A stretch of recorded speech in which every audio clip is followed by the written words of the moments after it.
Aelith had not planned on touching the Alpha King. Nobody touched the Alpha King.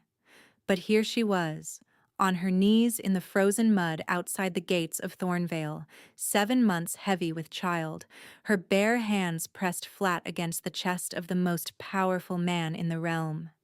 And something impossible was happening beneath her palms. Black veins had been crawling up his throat when she reached him, thick and dark and pulsing like living roots beneath the skin, spreading from beneath his collar toward his jaw. His guards had been shouting.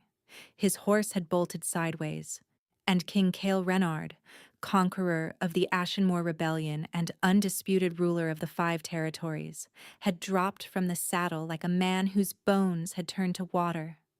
Nobody moved. 12 royal guards stood frozen with their hands on their swords, too shocked to act. His beta, a tall, sharp-faced man with cold eyes, was barking orders that no one obeyed. The king's body had hit the frozen ground with a sound that Aelith felt in her own chest, heavy and final, like a door slamming shut. And she, still trembling from the worst morning of her life, her knees raw and her dress soaked through with mud, had done the only thing her body knew how to do. She had crawled to him and pressed her hands against his chest to check if he was still breathing. The moment her skin met his, light bloomed between her fingers. Not bright, not blinding. A soft amber warmth that seeped from her palms like heat from a hearthstone. And the black veins stopped. They didn't just stop spreading. They retreated. She watched them pull back from his jaw, sliding down his throat and vanishing beneath his collar like snakes recoiling from fire. His breathing steadied. The rigid tension in his body loosened. Color returned to his face, slowly, like dawn spreading across a winter sky. She stared at her own hands. They were glowing, faintly, impossibly, undeniably glowing. The world had gone so quiet she could hear the wet creak of the mud beneath her knees. She could hear the breath of the nearest guard, held tight in his chest. She could hear her own heartbeat, wild and hammering, and beneath it, the baby shifting inside her. Behind her, the gates of Thornvale were still open. The pack that had cast her out not 10 minutes ago was still watching. She could feel their eyes on her back, every single one of them, boring into the space between her shoulder blades. She could still hear Garen's voice ringing in her ears, the words he'd spoken as he'd thrown her belongings into the dirt. Her clothes, her herb pouch, the small carved box that held the only thing she owned that mattered. All of it hurled through the gate like garbage. You are a disgrace to this pack, an unbonded Omega carrying a dead man's child.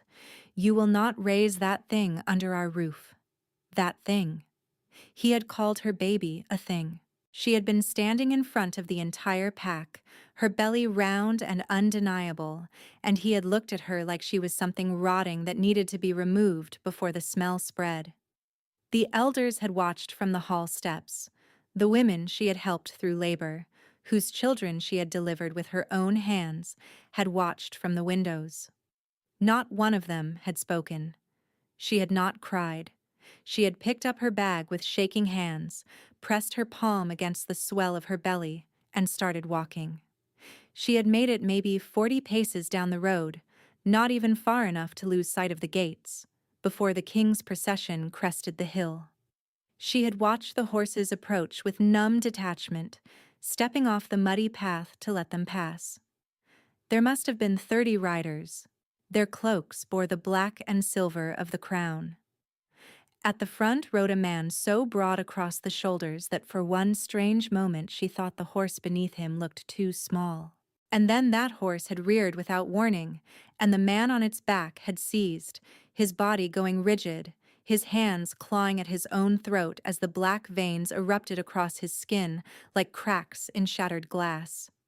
He hit the ground hard, his guards swarmed, and Aelith, who had spent 4 years training under the Thornvale midwife, whose hands knew how to find a pulse before her mind caught up, moved on instinct. She had pushed through the circle of guards before any of them thought to stop her. Later, she would not be able to explain why. She was exhausted, humiliated, 7 months pregnant, and afraid. But a man was dying in the dirt, and her hands knew what to do even when the rest of her didn't. Now the king's eyes opened. Gray, clear, locked directly on hers. For a moment, neither of them breathed. His gaze moved from her face to her hands, still pressed against his chest, still faintly luminous, then down to her belly, round and unmistakable beneath her thin dress, then back to her face. The beta appeared at her shoulder. "Step away from the king," he commanded, but Kale raised one hand and the beta went silent. "What are you?" the king asked. Not who. What? And Aelith, kneeling in the mud with nothing left to lose and no idea what had just come out of her own body, said the only honest thing she could think of. "I have absolutely no idea." The king stared at her for a long, unreadable moment. Then he turned his head toward the gates of Thornvale, where Garen and his pack stood watching with wide eyes and open mouths. "The woman," the king said, his voice carrying like iron. "She belongs to your pack?" "Not anymore," Garen called back, puffing his chest. "We cast her out this morning, your majesty. She is packless." Something shifted in the king's expression. Something cold and quiet and dangerous that made Garen's puffed chest deflate by an inch. "Then she comes with us," he said, and Aelith could not tell if she had just been rescued or captured. The king's procession moved at a pace that did not account for a pregnant woman on foot. Aelith kept up for the first mile through sheer stubbornness and the lingering adrenaline of the most confusing hour of her life. By the second mile, her lower back was screaming and her ankles had swelled to twice their normal size. She said nothing. She had been given no horse, no cart, no explanation. Just a place in the column between two guards who smelled like leather and suspicion. She had not been spoken to since the king's declaration at the gates. The beta, whose name she had gathered was Fenric, had given her exactly one look. It was the kind of look a man gives a stray animal he's been ordered to bring inside. Tolerant. Skeptical. Already calculating the mess it would make. "Apologies," Aelith muttered to no one in particular as she stumbled over a root for the third time. One of the guards caught her elbow. She flinched at the contact, then forced herself to relax. "Thank you." The guard said nothing. She hadn't expected him to. By the time the procession stopped to water the horses, Aelith's legs were trembling. She lowered herself onto a fallen log and pressed both hands against the small of her back, trying to ease the ache that had settled there like a hot coal. The baby kicked. Hard. Right against her bladder. "Wonderful timing," she whispered. A shadow fell over her. She looked up to find Fenric standing 3 feet away, his arms folded, his expression unreadable. "The king wants to speak with you," he said. Aelith's stomach dropped. Now? Now. She followed him on legs that wanted to buckle, past the guards and the horses and the supply wagons, to where the king sat on a flat stone at the edge of the tree line. He had removed his riding gloves. The veins on his hands were faintly visible. Not black, not like before, but dark enough to notice if you were looking. Aelith was looking. He glanced up as she approached. His gaze was sharp, assessing. The same gray eyes that had locked onto hers in the mud, only now there was no confusion in them. Only calculation. "Sit," he said, nodding toward a second stone. Aelith sat. The baby kicked again, and she pressed her hand against the spot without thinking. "You are a healer?" he asked. "A midwife's apprentice," she corrected. "I trained under Thornvale's midwife for 4 years. Births, mostly. Fevers and bone setting when needed." "And what happened at the gate? Have you done that before?" "No," Aelith said. "Never. I don't even understand what I did." Kale studied her. She could feel the weight of his attention like a hand pressing down on her chest. "The darkness you saw on my throat. It's called the Ashenmoor Blight," he said. "A blood curse, placed on me 2 years ago at the end of the rebellion. It attacks without warning and cannot be treated. Every healer in the 5 territories has tried." He paused, letting that settle. "What you did, pushing it back with your bare hands, is something no healer has managed in 2 years. And you claim it was accidental." "It was," Aelith said, her voice smaller than she wanted it to be. "I was just checking if you were breathing." Something flickered across his face.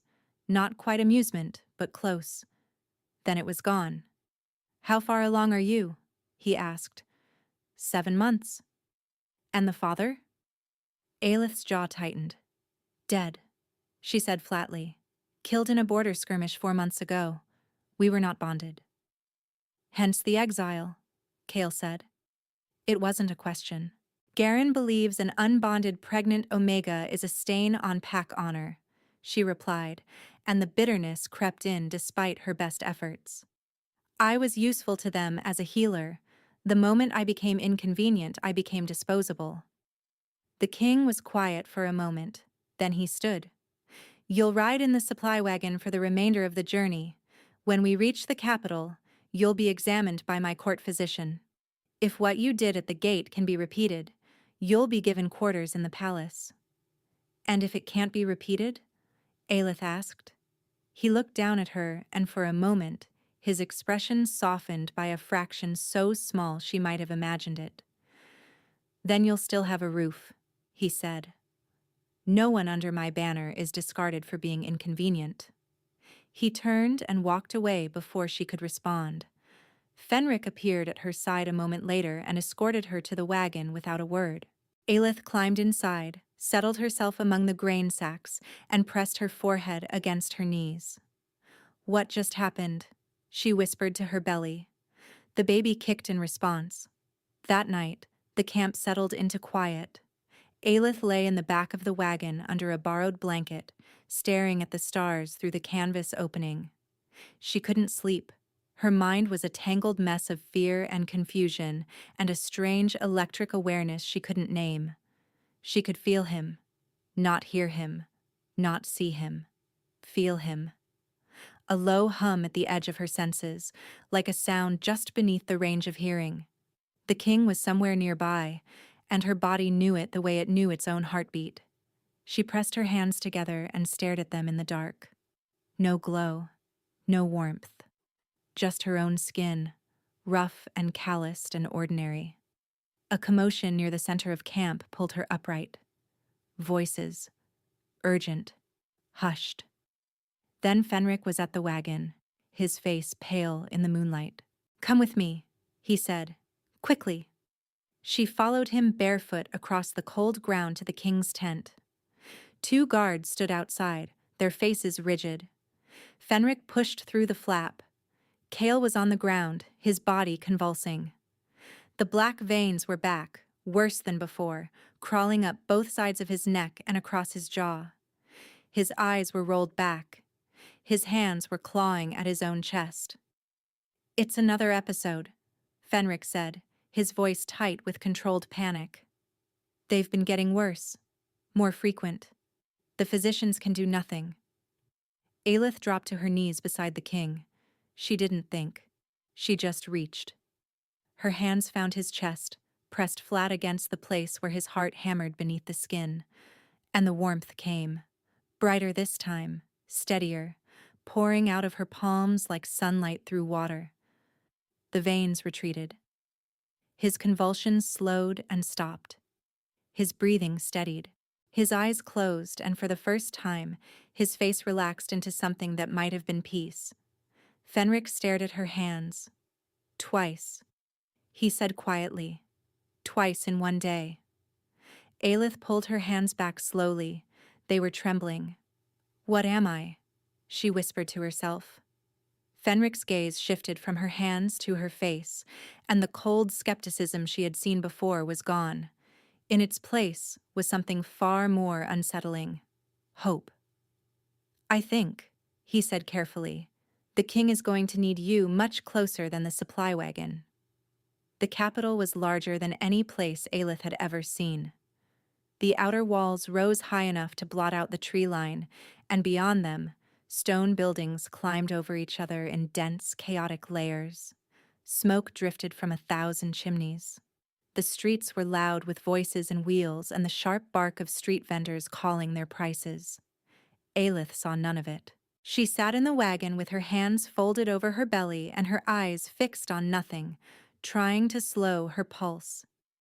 Every mile closer to the palace had tightened the knot in her chest. She was a packless, unbonded, pregnant Omega, about to walk into the seat of the realm's power because she had accidentally done something impossible to the king's blood curse. Twice. And she still had no idea how. The wagon rolled through the palace gates and stopped in a courtyard paved with dark stone. A guard helped her down. She landed hard, her swollen ankles protesting, and steadied herself against the wagon's side. Fenric appeared and gestured for her to follow. She did, through corridors of polished stone and beneath archways carved with wolves and moons. Servants turned to watch her pass. Their gazes caught on her belly, her bare feet, the mud still caked on the hem of her dress. She could read their thoughts as clearly as ink on paper. Who is this creature and why is she here? The court physician was a broad-shouldered woman named Una, with silver-streaked hair pulled back in a knot, and hands that moved with the calm precision of someone who had seen everything and been surprised by very little. She examined Aelith in a bright room that smelled of dried rosemary and old parchment. "The baby is healthy," Una announced, pressing her fingertips along the swell of Aelith's abdomen. "Active, well-positioned. You've been taking care of yourself despite your circumstances." "I'm a midwife's apprentice," Aelith said. "I know what the baby needs." Una's hands moved to Aelith's wrists, checking her pulse. "And what about you? When did you last eat a full meal?" Aelith opened her mouth. Closed it. "That's what I thought." Una crossed to a cabinet, pulled out bread, cheese, and a jar of something golden. "Eat. Then we talk about what you did to the king." Aelith ate.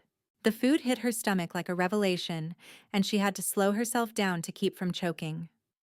Una watched her with eyes that were sharp but not unkind.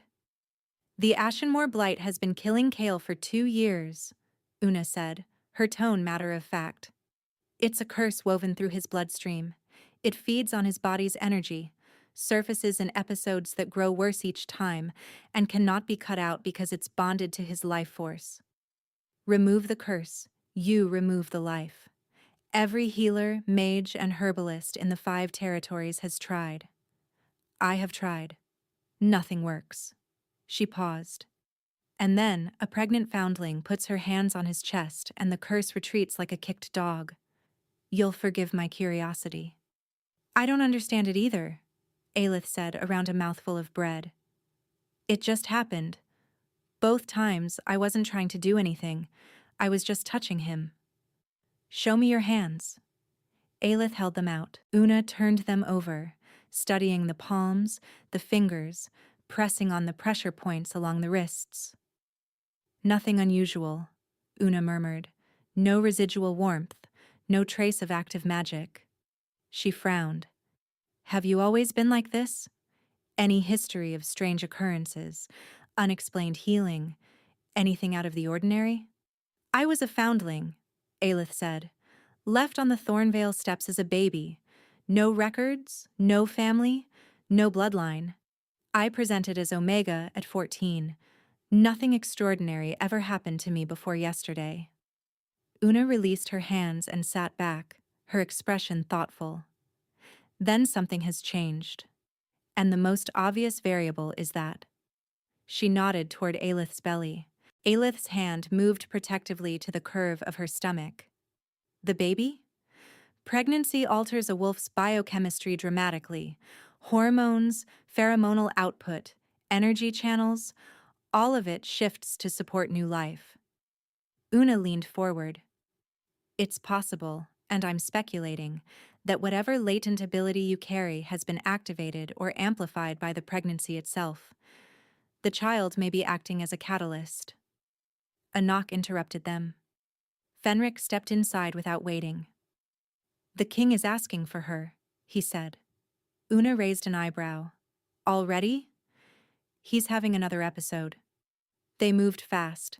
Aelith half ran through corridors she didn't know, Fenric ahead of her and Una behind, until they reached a heavy wooden door flanked by 2 guards. The door was open.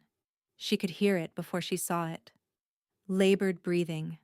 The scrape of boots on stone. Cale was on his feet, which surprised her.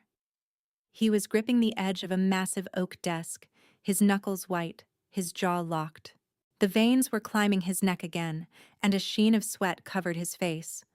But he was standing. He looked up when she entered. Their eyes met, and she felt it again. That hum. That low, electric awareness that lived beneath her ribs and vibrated when he was near. "Your Majesty," Fenric started. "I know," Cale said through clenched teeth. He did not take his eyes off Aelith. She crossed the room without being asked. She reached him and placed her hands on his forearms where his sleeves had been pushed to the elbows. The warmth came immediately, stronger than before, spreading from her palms in a steady pulse. The veins retreated. His grip on the desk loosened. His breathing slowed. This time, she didn't pull away immediately. She stood there, her hands on his arms, and watched the tension drain from his body like water from a cracked vessel. His head dropped forward slightly. His eyes closed. And then, so quietly she almost missed it, he said, "Thank you." It was not the voice of a king.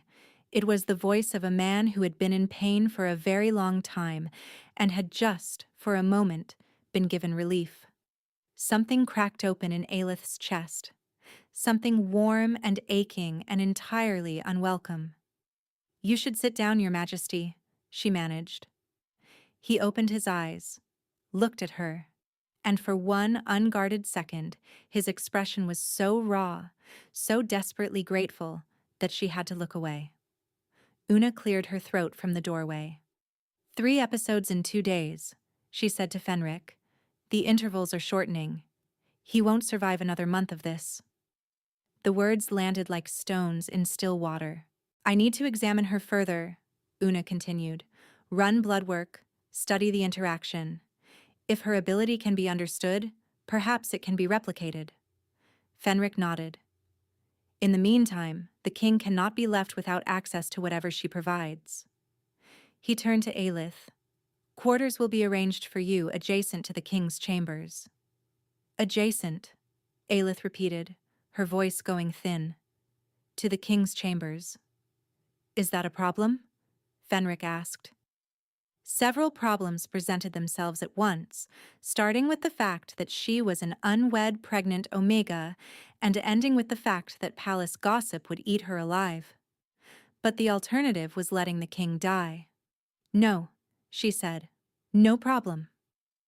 That night, Aelith lay in a bed softer than anything she had ever slept on, in a room larger than the entire cottage she'd shared with 3 other apprentices at Thornvale. A fire crackled in the hearth. Clean clothes had been laid out for her. A meal sat half-finished on a tray by the window. Through the wall she could feel him, that hum, steady, constant, like a second heartbeat pulsing just beneath her own. She pressed her hands flat against her stomach and felt the baby shift. "What are we?" she whispered in the dark. The baby kicked, hard, and for a single fleeting instant her hands glowed. Not the soft amber warmth she'd felt when touching the king. Something different, something brighter. A pale gold light that flickered once beneath her skin and vanished. Aelith stared at her hands. The light had not come from her. It had come from below, from the baby. Days passed and a rhythm formed whether Aelith wanted it to or not. Mornings began with Una. The physician drew blood, tested reflexes, made Aelith hold crystals, and press her palms against enchanted glass, and perform a dozen other procedures that Aelith did not understand, and Una refused to fully explain. Afternoons were spent waiting, reading mostly from a small collection of books Una had lent her on herbalism and natal care, walking the palace gardens when her back allowed it, trying not to think about the fact that she was living in a palace and had no idea when or if she would be asked to leave. Evenings were for the king. The episodes came like clockwork now. Once in the morning, manageable. Once at midday, worse. And once in the evening, bad enough that Fenric had taken to stationing a guard outside her door with instructions to fetch her at the first sign. She would walk through the connecting corridor, knock once, and enter without waiting for a reply. The routine was always the same. Cale would be standing, or sitting, or gripping something to keep himself upright, the black veins crawling his skin. She would cross the room, place her hands on him, and the warmth would come. The veins would retreat. He would breathe. She would step back. They barely spoke. He was not rude, exactly. He was simply absent, present in body but locked somewhere behind his own eyes, giving her nothing more than clipped acknowledgments and a nod when the episode passed. She might have been furniture for all the personal attention he paid her. It should not have bothered her. She was there to perform a function, not to make a friend of the king. But it did bother her. In a small, irritating way she refused to examine. On the fifth evening, the episode was worse than usual. Aelith entered to find him on the floor, his back against the wall, the veins reaching past his jaw and branching across his cheekbone. His breathing was shallow and rapid. The guards were hovering, useless and terrified. She knelt beside him and reached for his face. The warmth surged the moment her fingertips touched his temple. Stronger than it had ever been, almost hot. The veins pulled back slowly, grudgingly, as if the curse was learning to resist her. "It's fighting harder," she murmured without thinking. "It always does," Cale said, his voice rough. His eyes were open, watching her from inches away. "Every time it retreats, it comes back stronger." She didn't pull her hand away. She couldn't. The warmth was still flowing, and she could feel the curse coiled beneath his skin like something alive and furious, pressing against her touch. "How long has it been like this?" she asked. "The truth." He was quiet for a moment. Then he said, 2 years since the curse was placed, but the episodes only started 6 months ago. Before that, it was a slow drain. I just got weaker and weaker. Now it's accelerating. And no one has been able to slow it? Before me? No one has been able to touch it at all. Before you. The words hung between them. Aelith became aware of how close she was. Her hand was still on his temple. Her face was barely a foot from his. She could see the individual flecks of silver in his gray eyes, the shadow of exhaustion carved beneath them, the faint scar that ran along his hairline. She pulled back. He watched her go with an expression she couldn't read. "I owe you an apology," he said. Aelith blinked. "For what?" "I've been treating you like a tool instead of a person." He paused. "Fenric told me I have the bedside manner of a siege engine. He's not wrong." A surprised laugh escaped her before she could stop it. Cale's eyebrows rose fractionally, and something shifted in his expression. Curiosity, maybe, or the beginning of it. "You've been through an ordeal," he continued, his voice quieter now. "Cast out by your pack while carrying a child, and instead of being given rest and safety, you've been pressed into service by a stranger. That is not how I would have chosen to treat anyone, least of all someone in your condition." Aelith swallowed around the sudden tightness in her throat. She had not expected kindness, not from him. "You gave me a roof," she said, "and food, and a bed that is frankly offensively comfortable. You don't owe me an apology, Your Majesty." "I owe you a great deal more than a comfortable bed," he replied. His gaze dropped to her belly for a moment. "Is the child well?" "Active," Aelith said, pressing her hand to the spot where the baby was currently attempting to kick through her ribs. Very, very active. A fighter, Cale said, and the ghost of a smile crossed his face. It was the first time she had seen him smile. It was small and brief, and barely there, but it transformed his face in a way that made her breath catch. He looked younger, less like a king carrying the weight of a dying body and an entire realm. More like a man who had once known how to be happy and had simply forgotten. The moment passed. He looked away. But something had unlocked between them, and they both felt it. After that evening, he began to talk. Not about anything important at first. He asked about her training, what herbs she knew, what births she had attended, whether the Thornvale midwife had taught her to set bones. She answered carefully at first, then more freely when she realized he was genuinely interested and not just filling silence. He told her about the Ashenmore Rebellion in fragments, not the politics or the strategy, the details, the way the mountain air smelled before a storm, the sound of 6,000 men marching through a valley in the dark, the name of a horse he had lost in the final battle. Vesper, he said one evening. She was a gray mare, fearless, took an arrow meant for me and still carried me half a league before she fell. I'm sorry, Aelith said quietly. He shrugged with the careful indifference of someone who had trained himself not to grieve out loud. It was war. She wanted to say more. She wanted to tell him that grief didn't care whether its cause was a horse or a person or a home you were thrown out of, that it all weighed the same in the dark. But she didn't, because she wasn't sure they were there yet. Instead, she told him about the time she accidentally used nettle instead of chamomile in a compress and gave an elder's entire left arm a rash so aggressive it looked like he'd been attacked by bees. Cale stared at her. You're joking. I wish I were. He chased me around the hall with a broom. I was 16 and genuinely feared for my life. The king laughed, full and sudden and real. The sound of it filled the room and hit her square in the chest. She grinned back at him, helpless against the warmth spreading through her. That night, after she returned to her room, Aelith lay awake and stared at the ceiling. The hum was louder now. The constant low vibration she felt whenever Cale was near had deepened, settled. It lived in her bones now, steady as a pulse. She turned onto her side, closed her eyes. Sleep came slowly, in uneven waves, and when it finally pulled her under, she did not dream.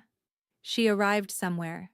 The air was wrong, cold in a way that had nothing to do with temperature, a cold that pressed against the skin from the inside out.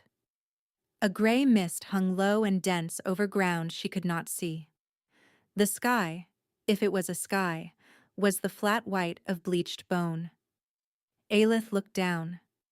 Her bare feet rested on something soft and yielding, like wet moss. Her nightgown hung around her body. Her belly was still round beneath it.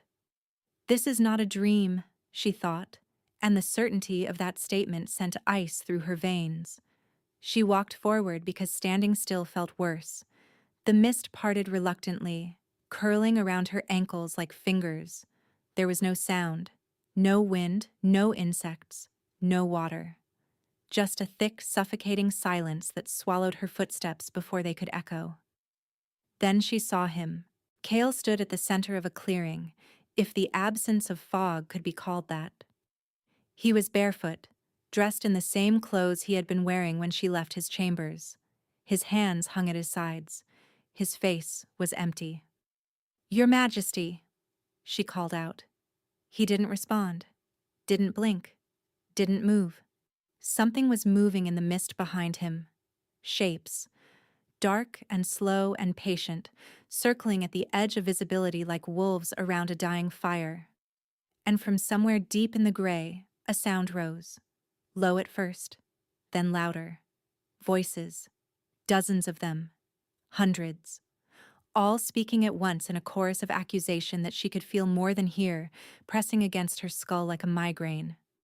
The black veins were back, spreading across his skin in the open air, climbing his arms and throat without resistance, and he was just standing there, letting it happen. "Cale!" she shouted and started running toward him. But the mist thickened between them. The ground shifted beneath her feet. The voices grew louder, and the shapes in the fog pressed closer, and the cold wrapped around her belly like hands. She reached for him. Her fingers closed around his wrist, and the world shattered. Aelith woke gasping, bolt upright in her bed, her hand outstretched toward nothing. Sweat soaked through her nightgown. Her heart slammed against her ribs so hard it hurt. She pressed her hands against her belly. The baby was still, unmoving. For 3 horrible seconds she felt nothing. Then a kick. Strong and sure. She let out a shuddering breath and curled forward, wrapping her arms around herself. That was not a dream. That was a place. An actual place. And he was trapped in it. Through the wall, she heard a sound. Low and guttural and agonized. The sound of a man waking from something far worse than a nightmare. The sound of the king, screaming. Aelith found Fenric in the corridor outside the king's chambers at dawn. She had not slept after the nightmare realm. She had lain rigid in her bed, one hand on her belly, the other pressed against the wall that separated her room from his, listening to the silence that had followed his scream. "I need to see him," she said. Fenric's expression was drawn. He looked like a man who had also not slept. "The king had a severe episode during the night," the beta said carefully. "The worst yet. His physician is with him now. I heard him screaming. I know. I need to see him, Fenric." Something in her voice must have landed, because the beta stepped aside without further argument. Aelith pushed through the heavy door and stopped. Cale sat on the edge of his bed, stripped to the waist. Una stood beside him, pressing a damp cloth to his chest. The black veins had retreated, but their traces remained. Faint dark lines etched beneath his skin like the ghost of a bruise. He looked hollowed out, diminished in a way that made her stomach clench. He looked up when she entered. His gray eyes found hers, and something passed between them that she could not name. Something raw and complicated and heavy with the memory of where they had both been in the dark. "I was there," she said. "Last night. In the fog. I saw you." Cale's jaw tightened. Una's hand stilled on the cloth. "Tell me everything," Una said. Aelith told them, the cold that pressed inward, the mist that moved with intention, the shapes circling in the gray, the voices, and Cale, standing motionless at the center of it all, while the curse crawled across his body unchallenged. "I grabbed his wrist and it broke," she finished. "The dream, or whatever it was. It shattered and I woke up." Una looked at Cale. He said nothing. His hands were gripping the edge of the mattress hard enough to whiten his knuckles. "This is not a passive curse," Una said slowly. "It's a prison. The blight doesn't just attack your body, it takes you somewhere." "Every night," Cale said. His voice was flat, stripped of inflection. "Every time I close my eyes." The room went very quiet. "For 2 years?" Aelith breathed. He didn't answer.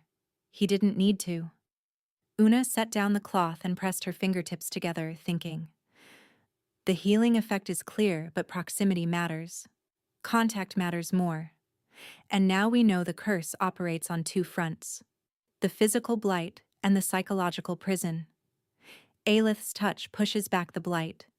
Her presence in the fog may be able to disrupt the prison as well. "No," Cale said immediately. "Your Majesty," Una began. "She is carrying a child. I will not send a pregnant woman into that place." "You aren't sending me," Aelith cut in. "I went there on my own, while sleeping, through a wall." His gaze snapped to hers, and the look in his eyes was fierce enough to make her take a half step back, but she held her ground. "The episodes are worsening," Una continued. "The intervals between them have shortened to hours. If Aelith's proximity can extend those intervals, then the practical recommendation is to reduce the distance between you. She is in the next room, Cale said through his teeth. How much closer do you suggest? Una met his glare without flinching. The same room, Your Majesty. The arrangement was made over Cale's objections. A narrow bed was brought into the king's chambers and placed along the far wall. Aelith's things were moved from the adjacent room. Blankets, a pillow, the small collection of herbalism books Una had lent her, the carved wooden box she had carried from Thornvale. The only thing she owned that mattered, a tiny knitted cap she had been making for the baby, half-finished and slightly lopsided.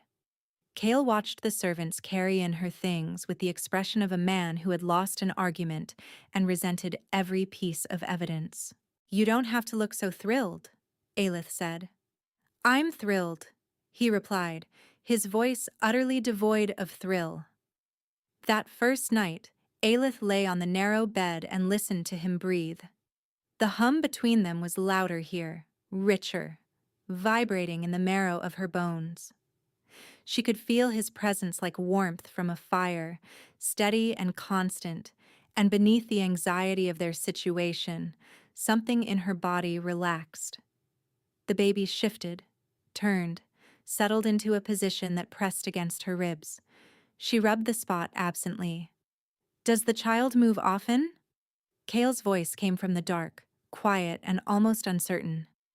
Constantly, Aelith said, especially at night. I think this one plans to be trouble. Then you're well matched, he said.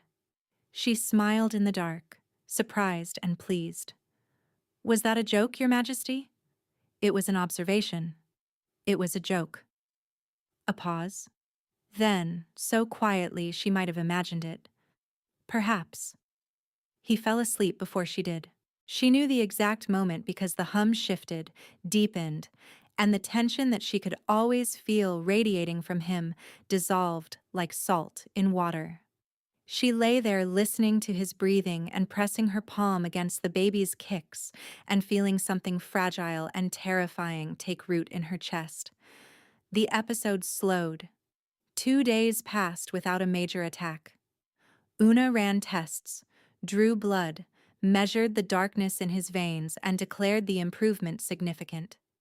Fenric looked like a man whose execution had been postponed. The palace exhaled.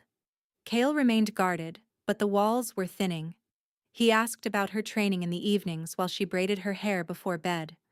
He told her about the territories in the careful, measured way of a man who had once loved something and was testing whether it was safe to love it again. Once she woke in the gray pre-dawn light to find that his hand had fallen from the edge of his bed and hung in the space between them, fingers slightly outstretched, as though reaching for something even in sleep.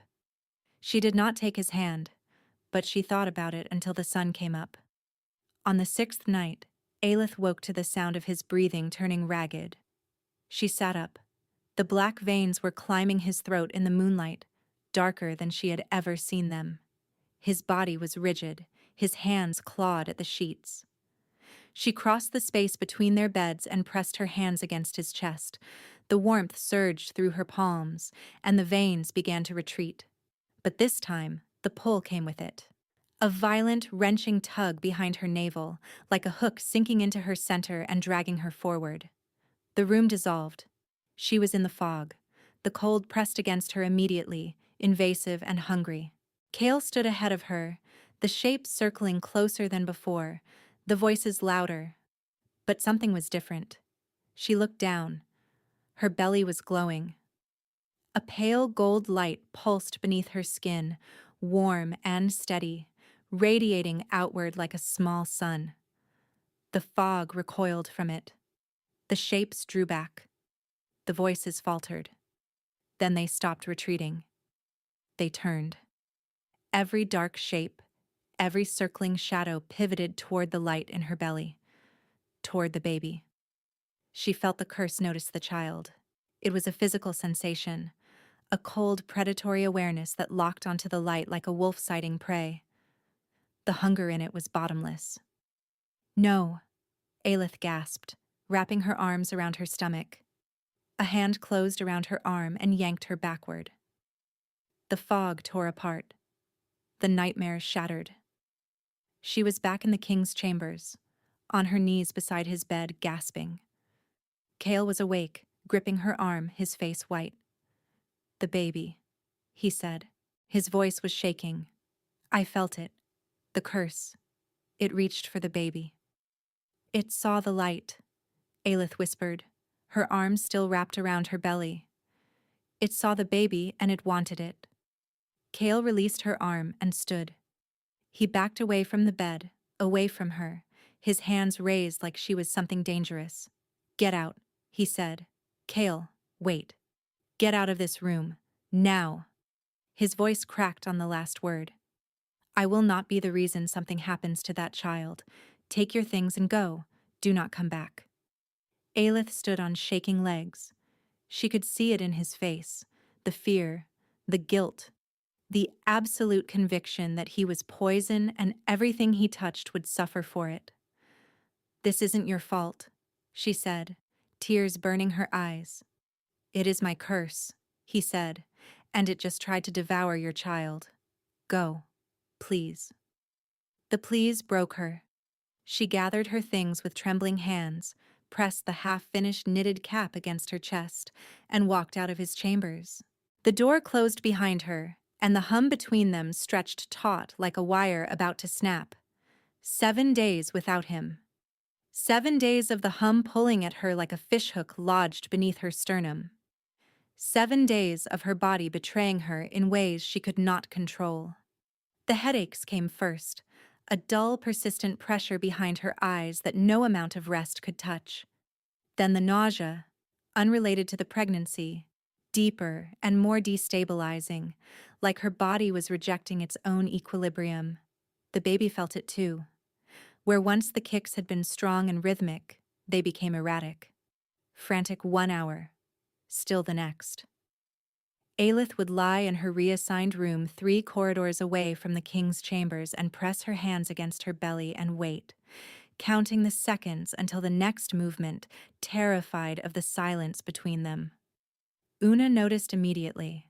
"Your blood pressure is elevated," the physician said during the morning examination, frowning at Aelith's pulse. "Your color is off, and the child's heartbeat has become irregular." "I'm fine," Aelith said. "You are not fine. You are deteriorating." Aelith said nothing. "This is the bond," Una said, her voice flat with certainty. "It's incomplete.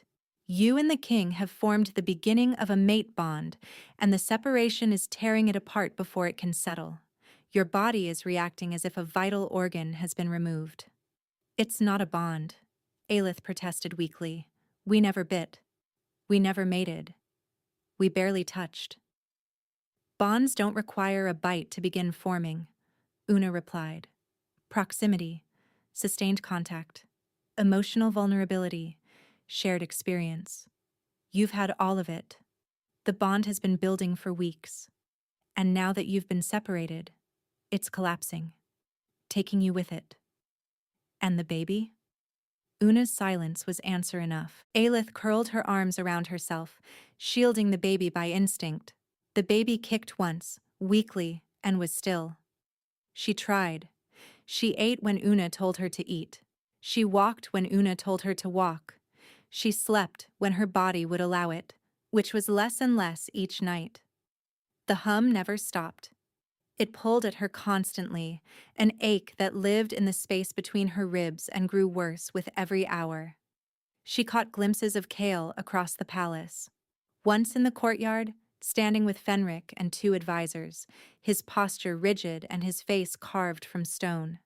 Once through a window, crossing a corridor below her. The sight of him sent such a violent surge of longing through her body that she had to grip the windowsill to stay upright. He never looked at her. She felt certain he knew exactly where she was at all times, the same way she knew where he was. But he never looked. On the 4th day, she heard from a kitchen servant that the king had collapsed during a council meeting. The blight had surged so violently that Fenric had cleared the room. 3 healers had been called. None of them could push the veins back. Aelith bit her knuckle until it bled and did not go to him. On the 6th day, her hands stopped glowing entirely. She pressed them against glass, against water, against her own skin, trying to summon the warmth. Nothing. The light was gone, snuffed out like a candle in a closed room. "It's dying," she whispered to Una. "Whatever I have, whatever I could do, it's fading." "Because you are fading," Una said bluntly. "The ability is connected to your vitality. As the bond deteriorates, so does everything attached to it." On the 7th morning, Aelith went to the palace gardens. The air was cold and bright, and smelled of frost and late winter flowers. She needed to move, to feel something other than the constant pull in her chest. She made it halfway across the stone path before the world tilted. The gray came fast. Not the fog of the nightmare realm, but the ordinary gray of consciousness failing. Her vision narrowed to a tunnel. Her legs buckled. She heard the sound of the gravel hitting her knees, and then she was falling sideways, her arms reaching instinctively for her belly, trying to protect the baby even as the ground rushed up to meet her. She heard running footsteps, hands on her shoulders, voices. And then one voice, cutting through the rest like a blade. Aelith. She would know that voice in any darkness, in any fog, in any world.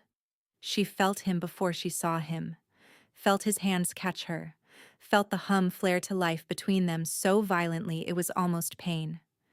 He gathered her against his chest, and the warmth rushed back. Not from her hands, from everywhere, from the place where his skin touched hers, from the bond surging back to life between them like a flame catching dry kindling. "Open your eyes," he said, his voice wrecked. "Aelith, open your eyes." She did.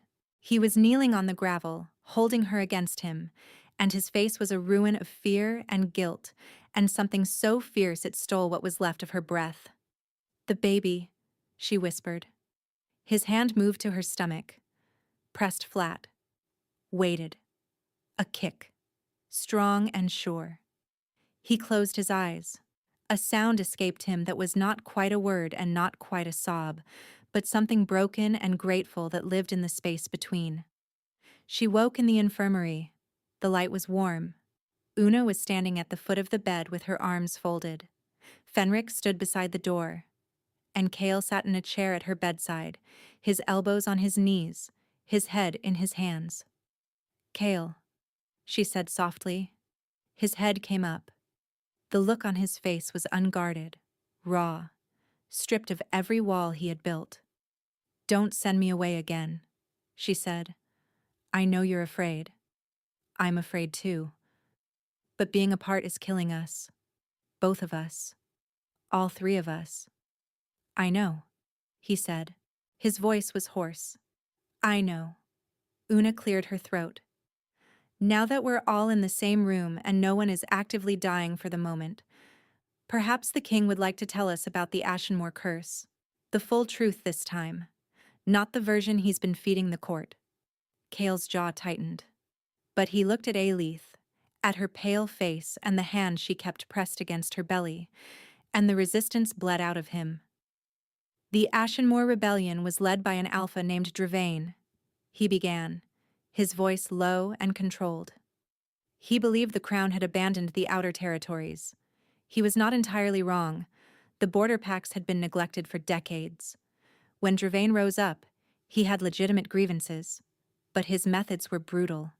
He raided settlements, burned crops, killed civilians who refused to join him." He paused, swallowed. "I marched on his stronghold after every attempt at negotiation failed. The battle lasted 3 days. On the second night, Dravain's people sent a delegation under a banner of truce. They were desperate, starving, women and children among them." His hands clenched, the muscle in his jaw jumped. "My scouts reported it was a trap, an ambush disguised as surrender. I ordered my men to hold the line." His voice dropped. "It wasn't a trap. The delegation was real, and when my soldiers held the line, Someone panicked. Arrows flew. By the time I reached the field, 11 civilians were dead. 4 of them were children. The silence that followed was absolute. Dravain's mother was a woman named Mora, Cale continued, each word pulled from him like a barbed hook. A witch. She survived the battle. Found me afterward, standing over the bodies. She cut her own palm and spoke the curse through her blood.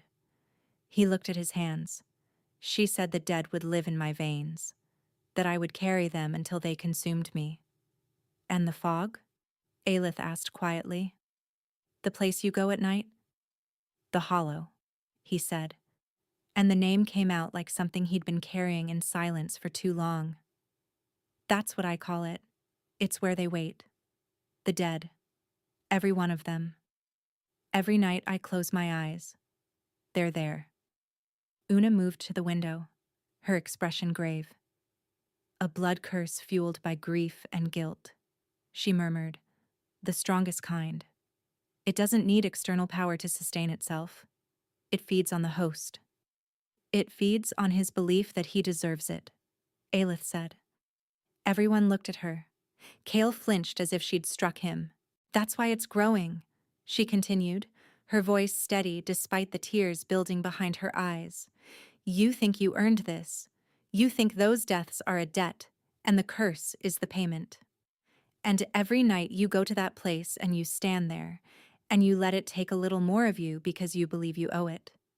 He said nothing, but his silence was confirmation. The bond between you is the only thing disrupting the cycle, Una said. Aelith's presence counteracts the curse because the bond generates life, new connection, new attachment. The curse feeds on guilt and grief. The bond feeds on something else entirely. And if the bond remains incomplete? Fenric asked from the doorway. Una looked at him, then at Cale, then at Aelith. Then all 3 die, she said simply. The king first. Then the bond tears Aelith apart, and the child does not survive its mother. The words landed like a sentence, like a door closing. Cale reached for Aelith's hand, his fingers wrapped around hers, trembling, and he held on like he was drowning. I don't know how to stop believing I deserve it, he admitted. You don't have to do it alone, she said. Fenric let her in without a word. It was 3 nights after the infirmary. 3 nights of Aelith lying in her reassigned room, feeling the hum vibrate between them through stone and distance. 3 nights of the baby kicking restlessly, responding to a pull it couldn't understand.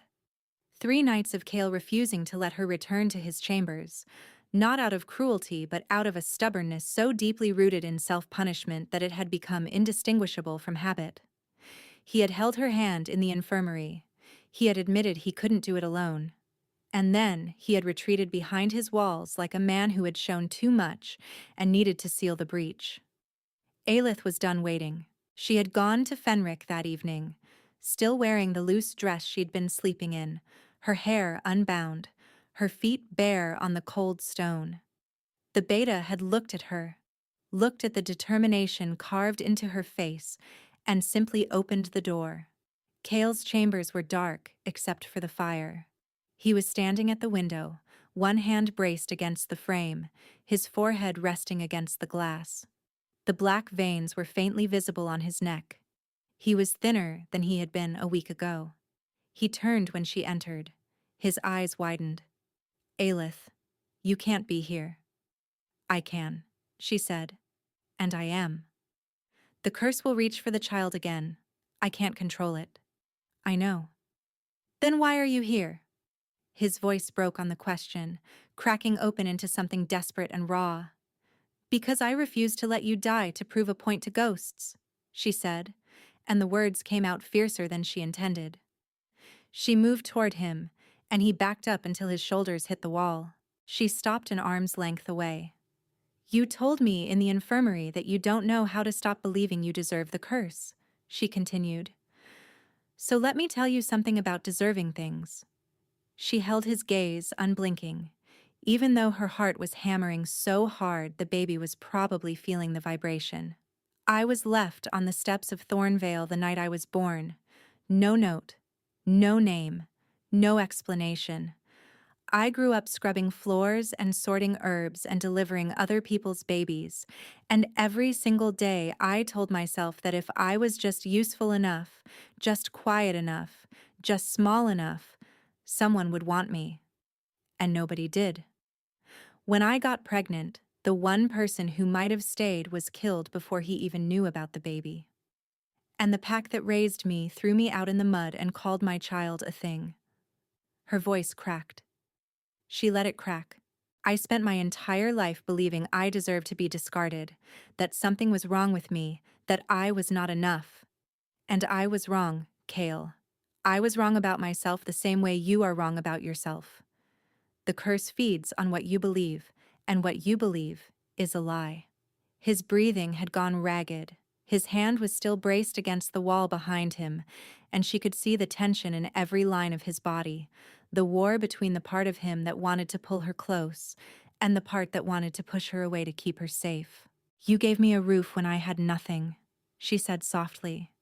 "You told me no one under your banner is discarded for being inconvenient.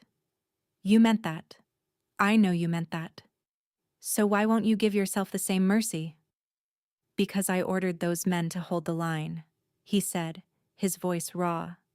"Because children died on my command. Because Morak looked at me over the bodies of her people and she was right to curse me." "She was grieving," Aelith said. "And grief does not make someone right. It makes them desperate. You made a decision in the dark with imperfect information, and it cost lives. That is the truth.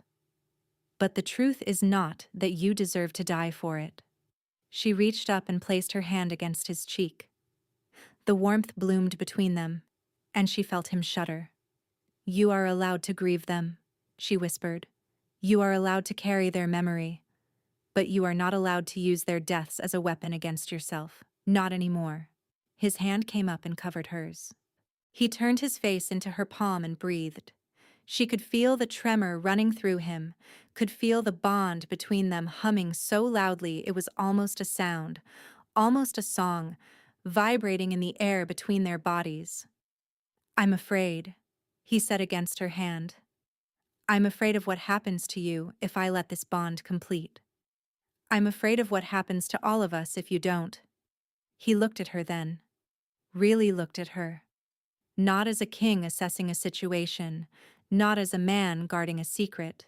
He looked at her the way someone looks at the one person who sees them completely and stays anyway. "Please don't send me away again," she said. He kissed her. Not gently, not carefully. He kissed her like a man who had been holding his breath for 2 years and had finally decided to breathe.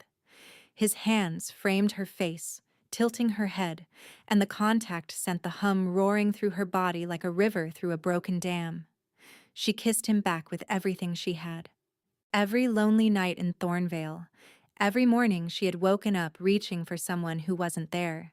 Every time she had pressed her hand against her belly and whispered promises to a baby who would never know its father. She poured all of it into him, and he took it, and he gave her back his own.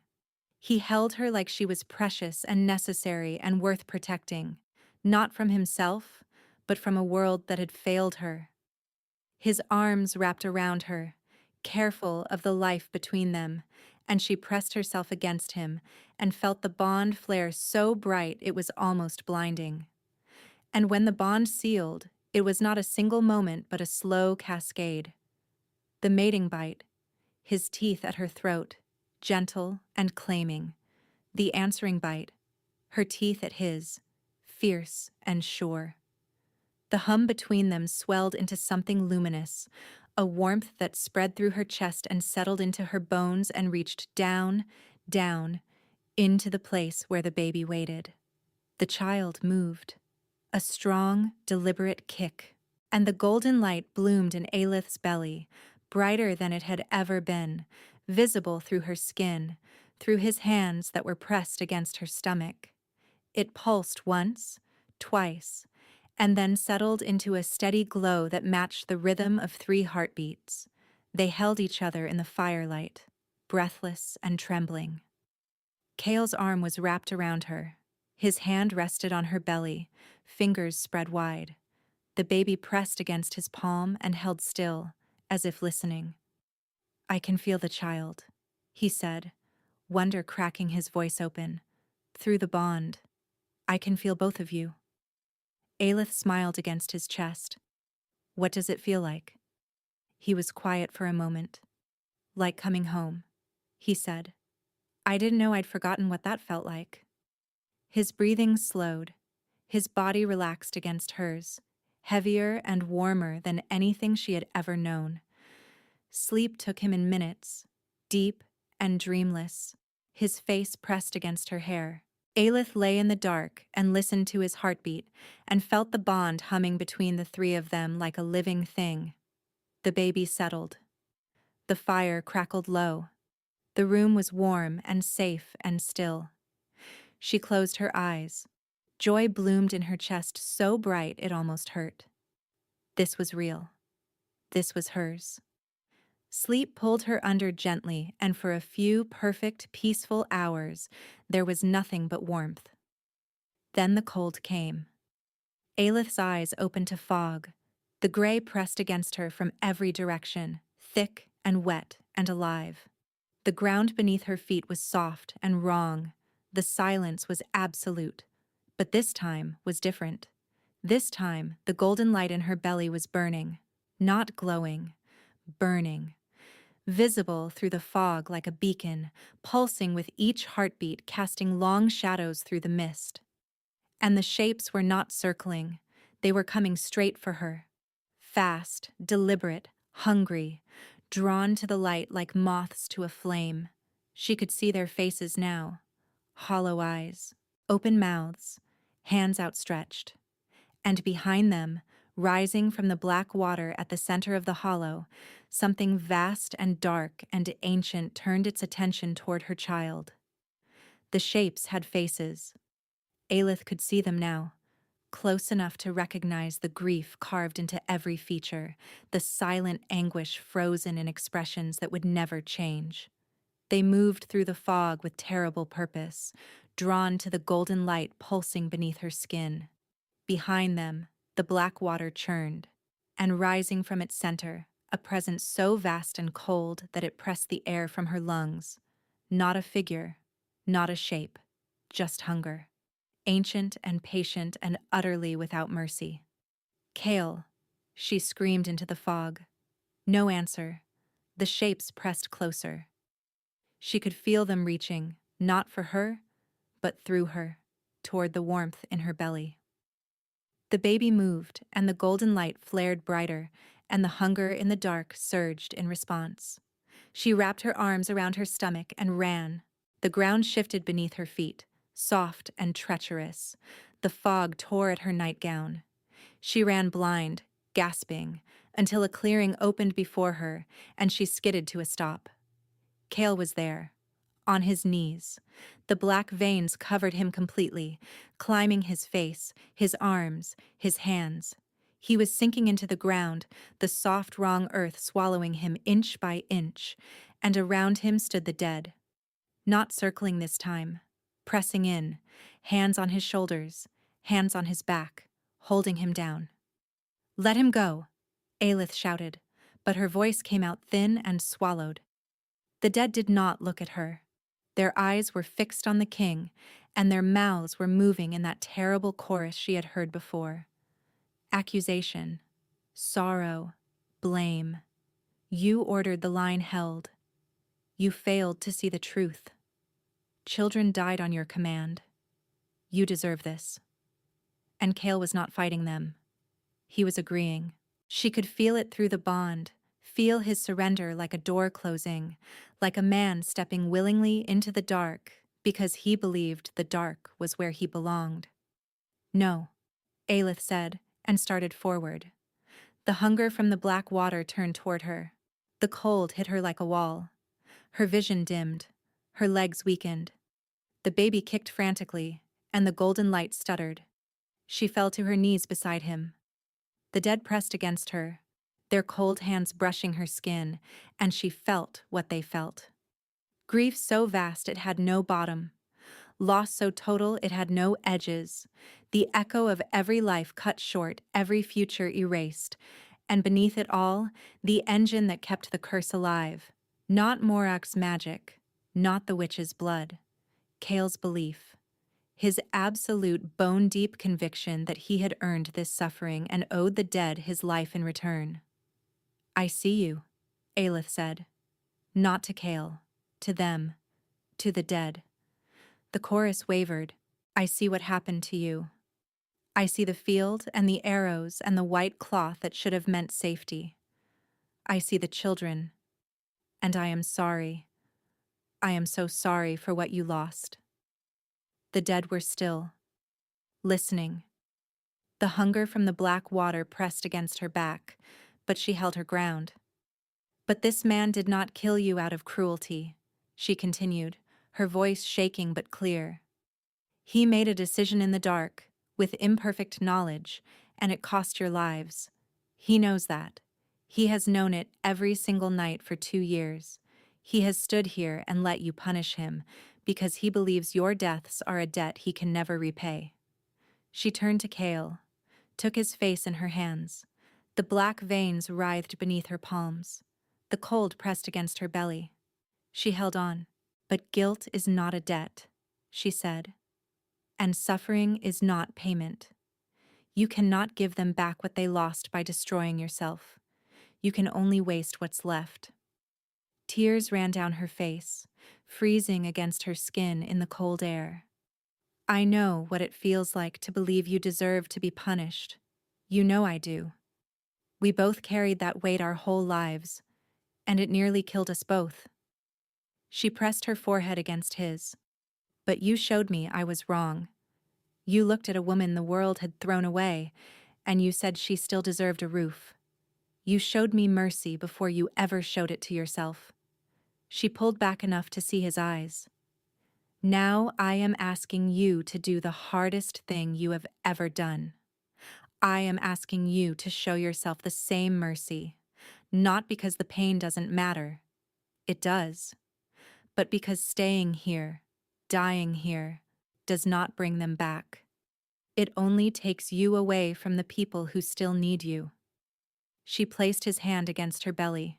Beneath his palm, the baby kicked, and the golden light blazed. It poured from her skin like sunrise, warm and fierce and alive. It touched the dead and they flinched. Not in pain, in recognition. The light was not a weapon. It was the opposite, it was life. New, stubborn, impossible life. A child who had not yet drawn breath but whose heartbeat was already the loudest thing in the hollow. "You are going to be a father," Aelith said, "maybe not by blood but by every measure that matters. And this child deserves a world with you in it. I deserve a world with you in it. So let them go, Kale. Please, let them rest." He was shaking. She could feel the war inside him through the bond, the guilt clinging like tar, the curse fighting to hold its ground. And beneath it all, a small, fragile, terrified hope that maybe she was right. Maybe the debt had been paid. Maybe he was allowed to live. He looked at the dead, at their faces, at the children among them. "I'm sorry," he said. "I'm sorry I was not enough to save you. I will carry you with me for the rest of my life, but I can't stay here anymore." The fog thinned. The dead released him. One by one they stepped back, and as the golden light touched them, their faces changed. The accusation faded. What replaced it was not forgiveness, exactly. It was peace. The quiet peace of being seen and acknowledged, and finally allowed to leave. The black water went still. The hunger withdrew. The earth beneath them solidified. The last figure to fade was a girl. Small, maybe 8 or 9 years old, clutching something to her chest. She looked at Kale with dark, solemn eyes. Then she looked at Aelith's belly, and something like a smile crossed her face. She was gone. The fog dissolved. The hollow collapsed inward like a held breath finally released. Aelith woke in his arms, in his bed, in the warm gold light of early morning. Cale was awake. His face was wet. The black veins were gone. Not retreated, not hiding, gone. His skin was clear and his eyes were red, and he was looking at her like she was the only real thing in the world. "Thank you," he said. She pressed her face against his chest and wept. He held her, and the bond hummed between the three of them, steady and whole and unbroken. The curse did not leave quietly. For weeks afterward, Cale woke in the dark with his heart racing and his hands reaching for veins that were no longer there. The nightmares came less often, but they came. The guilt did not vanish because guilt never does. It softened, shifted, became something he could hold without being crushed by it. Aelith was there, every night and every morning and every difficult hour between. She held him when the memories surfaced. She listened when he needed to speak.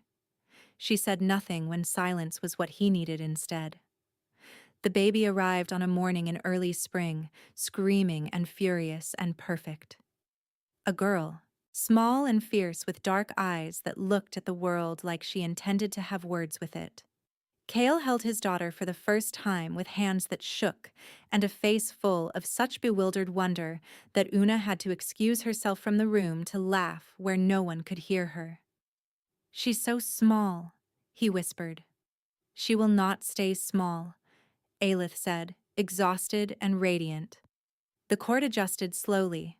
A packless Omega as the Alpha King's mate was not the alliance anyone had expected.